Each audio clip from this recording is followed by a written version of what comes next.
Om de beurt, om de beurt.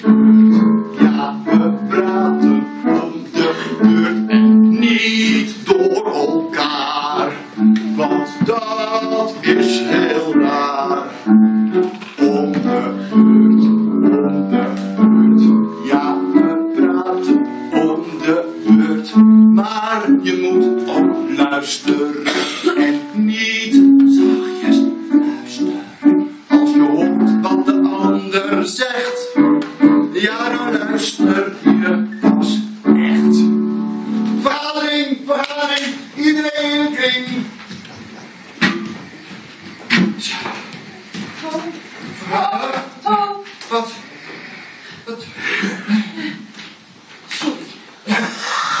Kom dan maar hier, kom maar hier. Ja, nee, god, weet maar door. Schrijf jij maar. Ik weet absoluut niet welke kant. Neptunus is de koning van de zee, dus hij mag eerst. Nou, Neptunus, wat is er aan de hand? Nou, ik wil met dat vissermens trouwen. Maar dat had mijn moeder me beloofd en zoals voor mij...